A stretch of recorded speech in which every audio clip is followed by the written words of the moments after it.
Mga kababayan, ikinararangal kong ipakilala sa inyo ang Pangulo ng Republika ng Pilipinas, Ferdinand R. Marcos Jr.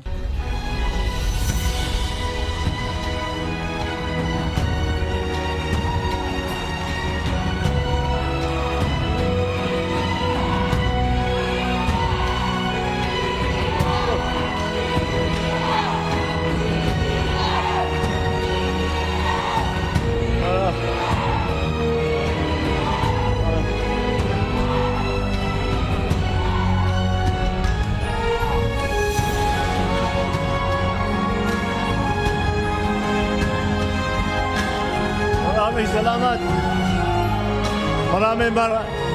Maraming salamat po. Talaga naman, pagka gano'n, mapapadala sa bisita ko rito sa inyo. Okay. Basta't napaka-init naman po ng salubong.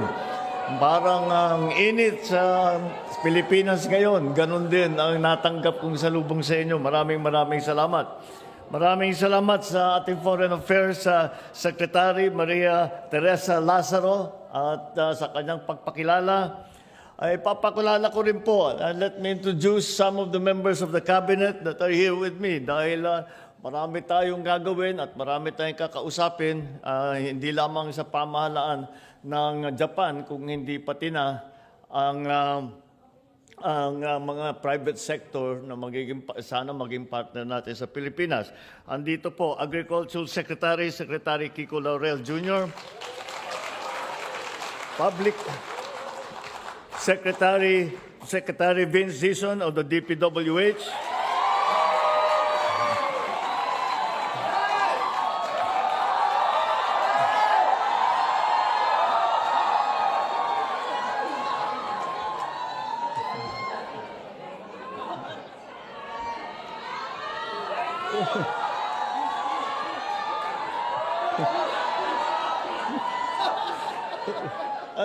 ano yan? Kumanta ka kanina? Trade and Industry Secretary, Secretary Chris Roque. Ang ating bagong kalihim ng Department of Tourism, palagay ko marami sa inyo ay may kilala sa kanya. Ang ating Secretary of Tourism, Secretary Maria Bernardita Angara Matay. Dita. Ang susunod kong ipapakilala, ito na po ang pinaka-overwork na Cabinet Secretary sa nakaraang ilang buwan. Hindi na po natutulog at walang ginawa kung hindi ayusin ang sitwasyon sa Pilipinas tungkol sa enerhiya. Ating Energy Secretary, Secretary Sharon Garin. Andito rin ang Secretary ng DOTR, Department of Transportation Secretary Giovanni Lopez.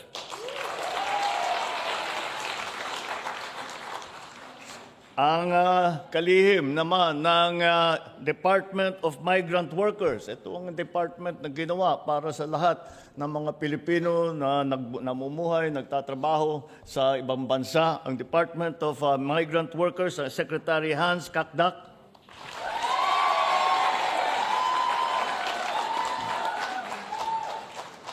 At ang susunod naman ay ang isang cabinet secretary na siyang namumuno ng ating economic planning. Ito po ang Department of Development.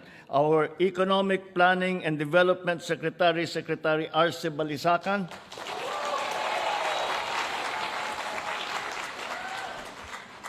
Ang PISO, Communications Secretary, Secretary Dave Gomez. Our National Security Advisor, where is Ed Oban Jr. Babatiin ko rin siyempre ang ating butihing ambassador na matagal ko na pong kaibigan. Ambassador. Sinama na rin niya yung kanyang better half. Nandito rin si Isabela Governor Rod Albano. Nakijangkit.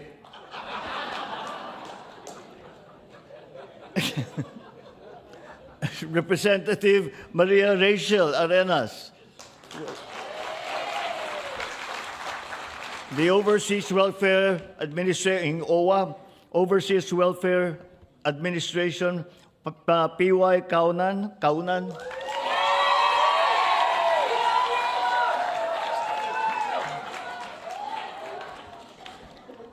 Aba, siguro talagang ginagawa nila yung trabaho nila mabuti at malakas ang palakpak nila. Mabuti yan. It's good to hear. Siyempre, hindi pwedeng makumpleto ang aking mga babatiin. Babatiin po natin ang ating First Lady. First Lady, Lisa.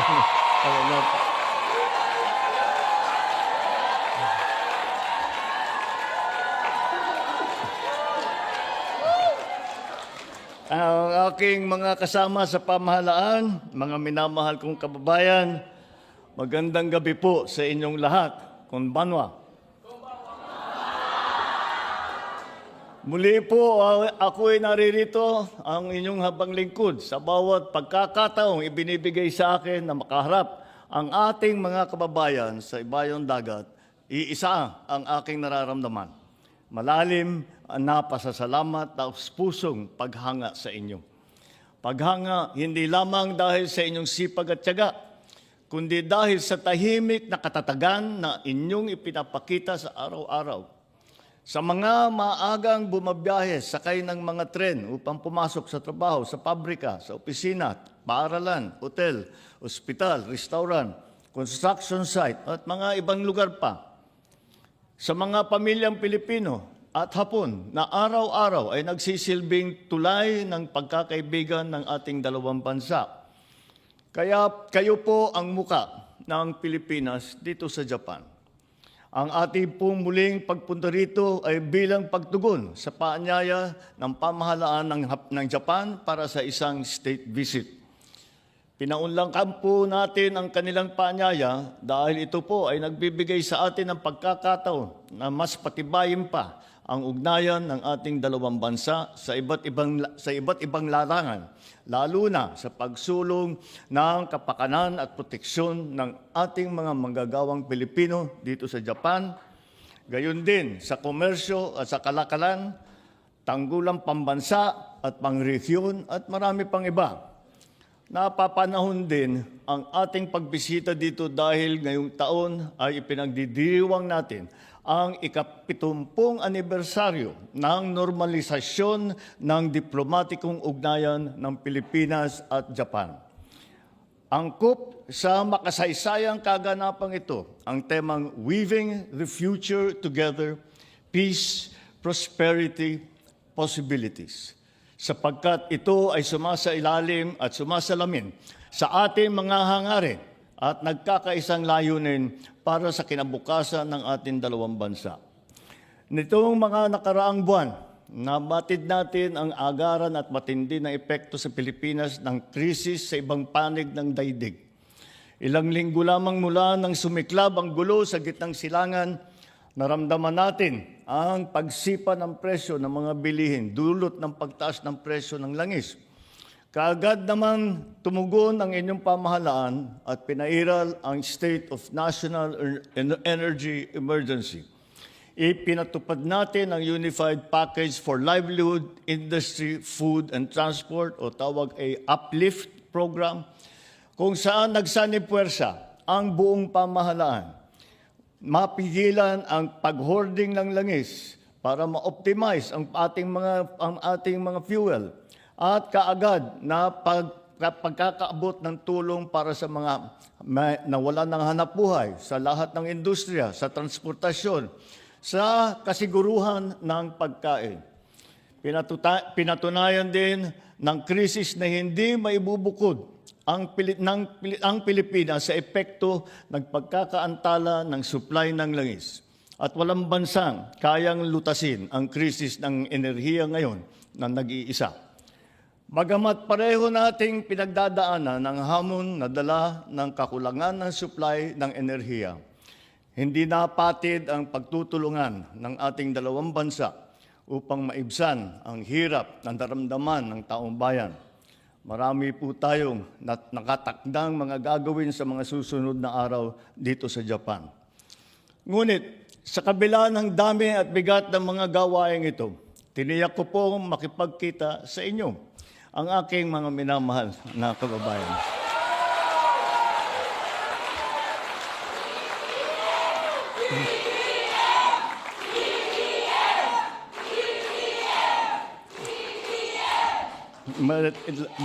Noong pa, nakatira ako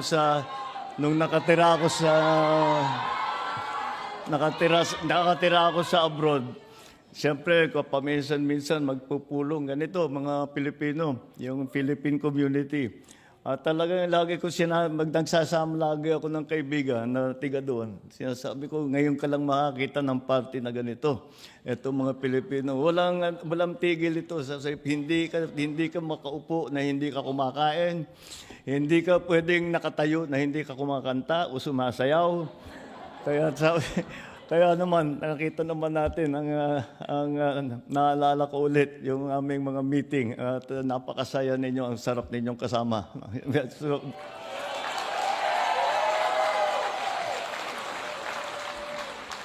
bago pa man kami makikipagpulong sa mga pinuno ng Japan, minarapat naming unahin ang pagkikipagkita sa inyo.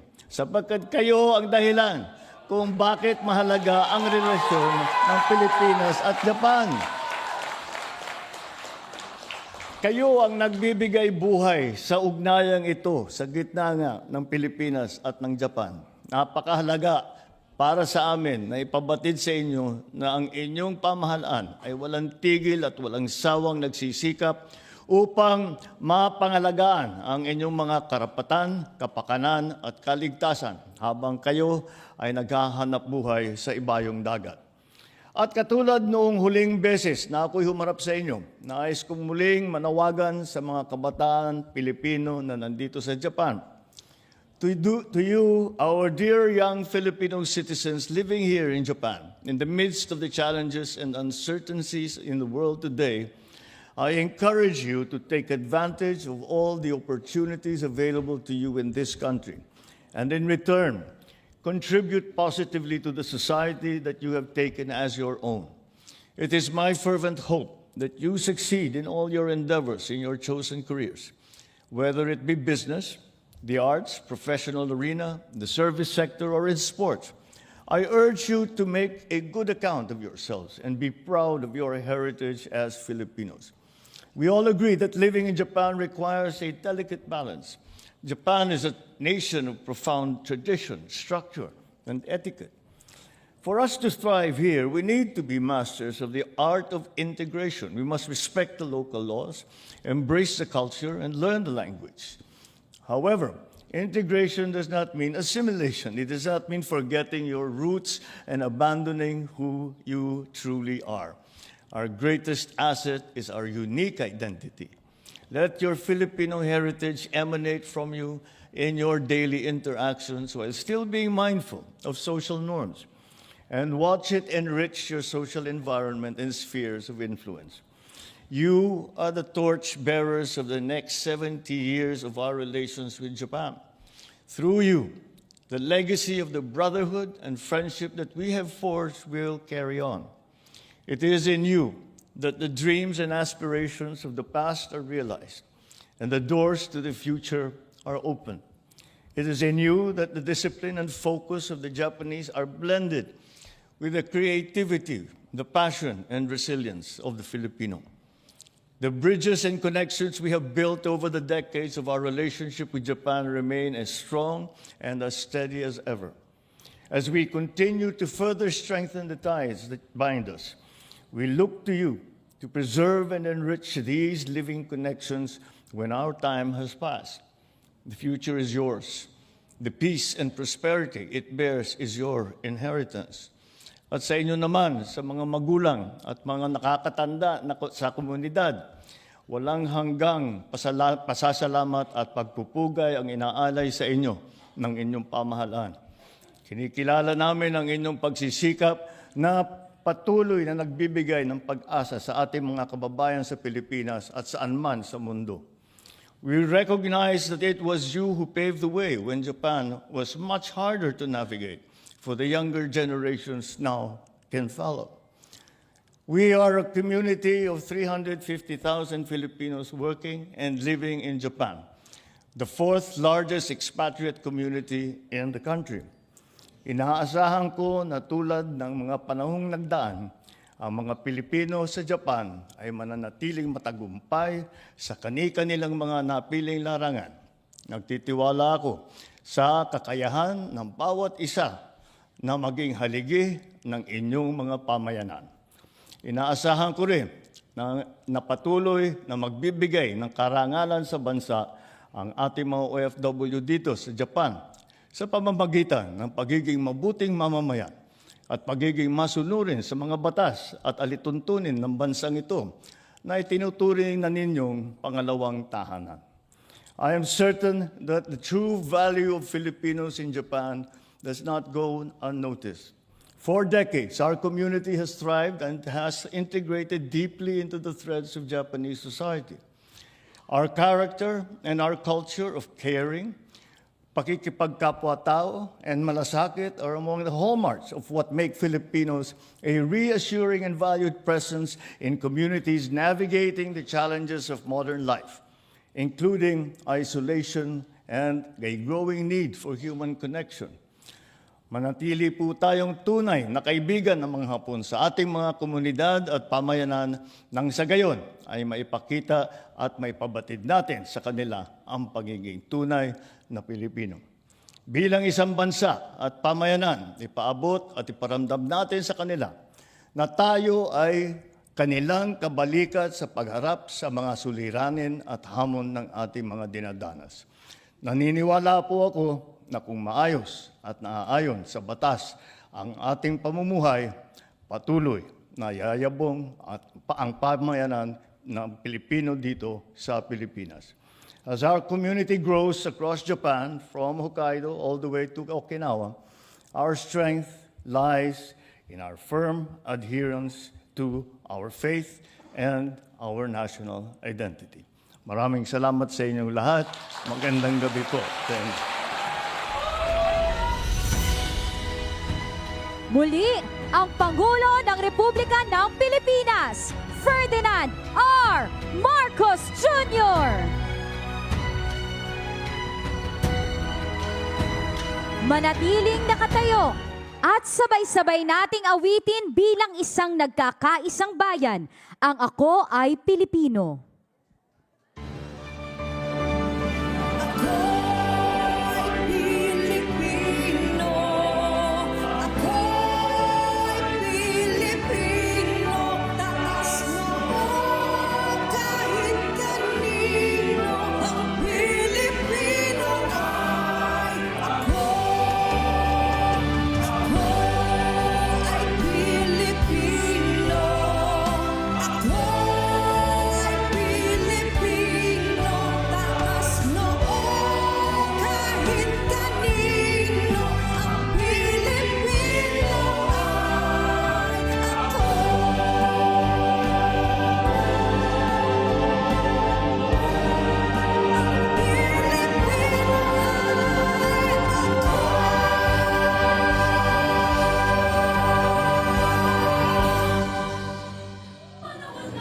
Oras na po para sa ating group photo kasama ang ating Pangulo.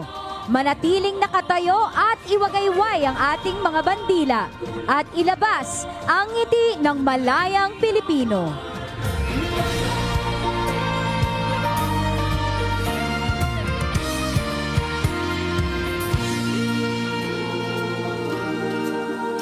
Panahon na ng pagbabago.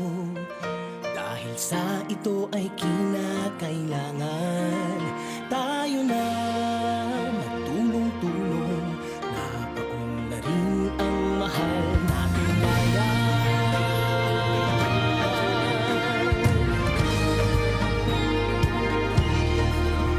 Panahon na magbabago. Muli mga kababayan, sabay-sabay nating iwagayway ang ating mga bandila at ilabas ang ngiti ng isang malayang Pilipino. Mamamayan dito sa atin, gawin ng pagbabago patungo sa pag-asenso, magsikap ng mabuti ang Maraming salamat, mahal na Pangulo at unang ginang. Maraming salamat sa ating mga kagalang-galang na mga kalihim. Dito na po nagtatapos ang ating programa. Maraming salamat, Tokyo, Japan. Mabuhay ang overseas Filipino workers. Mabuhay ang bagong Pilipinas.